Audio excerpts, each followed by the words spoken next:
Intinya saya mendapatkan suatu energi dari beliau ya, nasihat-nasihat dari beliau dan perjuangan-perjuangan kita ya, dalam rangka bagaimana beliau diserang dari berbagai sisi gitu ya, bertukar pikiran dengan beliau.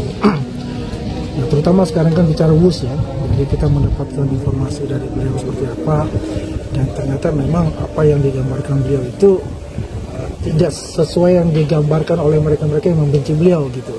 Karena pikiran mereka-mereka tentang WUS itu kan hanya untuk masalah keuntungan gitu. Tidak memikirkan bahwasannya program ini adalah program untuk masyarakat dan program ini adalah untuk program jangka panjang. Terutama untuk bicara WUS ya. Kalau bicara tentang ijazah dan sebagainya kita lihat saja, kita tunggu dari hasil dari Polda Metro Jaya nantinya. Mudah-mudahan segera, kalau bisa besok ada gelar perkara lebih baik gitu, lebih cepat, lebih bagus kan, intinya begitu. Jadi, ada arahan khusus dari Bapak? Ya arahan khusus dari Bapak ya sehat-sehat selalu gitu kan. Dan terima kasih beliau kan, Mas Andi ya sehat-sehat, jaga kesehatan gitu. Ya makanya saya katakan, ketika saya kemarin itu ada suatu energi besar buat saya terima. Mungkin teman-teman juga tahu bagaimana perjuangan kita ini menghadapi mereka gitu kan. Apalagi 2 hari yang lalu teman-teman dari Boyolali itu ya membubarkan rencana quote-unquote makar mereka gitu kan.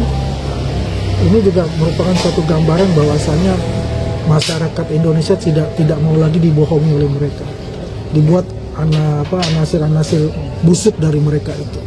Dan jelas kita tetap semangat ya untuk membangun Indonesia ini di bawah naungan Garuda Pancasila dan Bhinneka Tunggal Ika. Kalau tanggapannya Solo CS bikin mimbar rakyat itu sudah ya, itu kalau, dari Solo. Kalau saya itu namanya tindakan sontoloyo lah buat saya. Karena itu ada ingin menampilkan diri mereka yang hanya segelintir itu saja. Kalau kita lihat apa tanggapan dari masyarakat Solo, apa tanggapan dari masyarakat, tidak ada. Artinya mereka ini memang ingin membuat kegaduhan-kegaduhan itu. Ya muncullah namanya Alfian Tanjung ya tokoh HT, udah jelas kan artinya afiliasi mereka. Ya, afiliasi mereka membuat kegaduhan-kegaduhan itu. Benci kepada pemerintah kita sekarang. Karena tujuan mereka kan gagal kan, apalagi Pak Jokowi membubarkan afiliasi mereka itu. Kita tetap semangat, seluruh relawan Prabowo Gibran dan relawan Pak Jokowi itu semua tetap semangat, semua solid ya untuk menjaga NKRI. Ya. Terbaru kemarin kan Rismon dan lain-lain mengajak untuk menggeruduk rumah Pak Jokowi di rumah pemberian negara. Rismon itu omong besar doang, ya hanya bisa berkoar-koar seperti itu.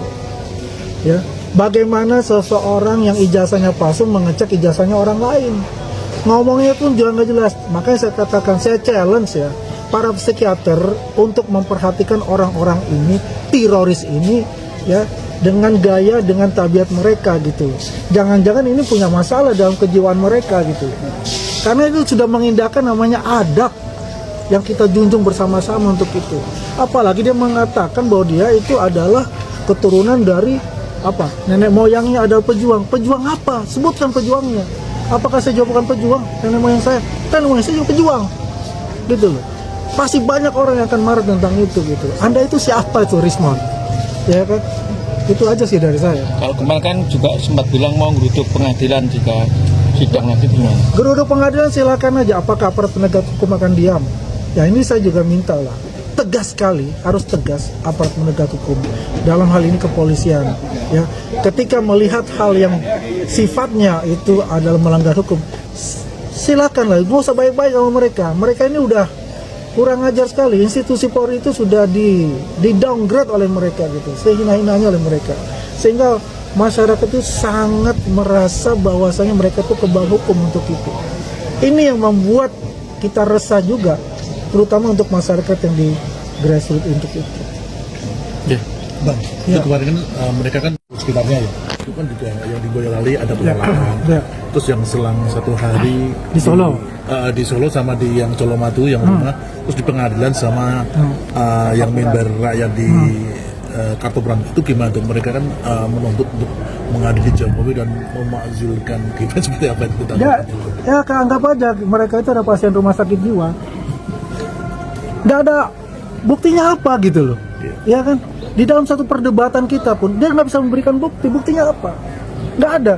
Semua pun Dikdasmen pun juga dia datang dengan geruduk-geruduk gitu kan. Ya sehingga membuat membuat bahwasanya ini institusi pemerintah gitu. Kok nggak ada menghargai institusi pemerintah itu? Kalau kita seorang tamu, kita kan punya adab. Kalau nawun dulu gitu kan, kalau dipersilakan masuk kita masuk. Ini kan enggak, ingin menguasai bahwa ini adalah rumah rakyat. Rakyat yang mana buat mereka? Perlu dicat juga, apakah dia bayar pajak enggak sih? Pertanyaan saya gitu, apakah mereka bayar PBB enggak sih? Kalau dia mengatakan pajak itu gitu. Itu masalah buat saya juga. Mungkin juga masalah untuk seluruh rakyat Indonesia karena dia selalu mengatasnamakan rakyat Indonesia. Dan Rial Fatidah ya sebagai wakil ketua TPWU juga akan menggerakkan people power. Siapa? Rial Fatidah yang wakil ketua. Reza Fadila mah udahlah. Pertanyaan saya, ketua umum TPWU itu siapa? Egy Sujana kan? Egy Sujana nggak restui mereka kok. Kalau Bang Egy itu merestui mereka, nggak gitu. Karena Reza Fadila kan salah satu tersangka. Kan begitu. Salah satu bukannya calon lah ya. Artinya kan itu kewenangan dari kepolisian lah untuk itu, penyidik ya. Tapi dia sebagai saksi terlapor yang dari 12 itu. Ya biasalah, ini kan kali ngumpul gitu kan, ingin membuat suatu kekuatan, ingin menekan ya kepolisian gitu. Gua punya power nih kayak gitu. Sesuatu yang biasa sih Mas. Oke ya. Oke kawan-kawan, selamat datang dan selamat kembali lagi di channel Mata Netizen kita. Dan sekarang kita membahas bagaimana tadi tanggapan Bang Andi Azman terkait masalah-masalah yang masih belum terselesaikan sampai sekarang kawan-kawan, dan tentunya juga ini terkait Bang Azam dan Bang Andi Azam dan Rismon CS. Dan tentunya tadi kita sudah melihat bagaimana Bang Andi Azman menegaskan atau membeberkan kepada kita bagaimana sebenarnya tingkah-tingkah oleh tim-tim Rismon dan Roy ini. Dan tadi Bang Andi Azman banyak menyinggung tentang hal-hal mereka yang tidak menerima keputusan yang telah diberikan baik dari persidangan dan manapun. Bukti-bukti sudah tertera di publik atau di masyarakat dan masih belum menerimanya. Dan tentunya juga kita lihat bagaimana orang Rismon ini sangat mengancam sekali Bapak Joko Widodo terkait masalah-masalah isu ijazah dan sampai dibawa-bawa sama keluarga. Dan tentunya tadi Bang Andi ini sangat menegaskan bahwasannya kawan-kawan dan masyarakat yang dapat menilai sesungguhnya yang sebenarnya, dan juga kita masyarakat harus berpikir secara baik dan logis untuk menilai dan menyimpulkan segala sesuatu berita terkait masalah Bapak Joko Widodo ini. Karenanya juga Pak Andi Azman ini tetap mengunjungi tadi rumah kediaman Bapak Joko Widodo untuk bersilaturahmi dan tentunya juga membahas masalah hal-hal yang belum terselesaikan ini. Dan tentunya juga Pak Andi Azman tadi mengatakan bahwasanya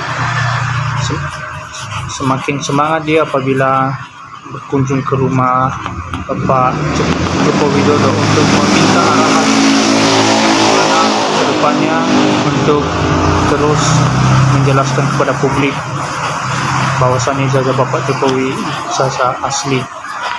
Dan bagaimana menurut kawan, berikan pendapatnya di bawah kolom komentar.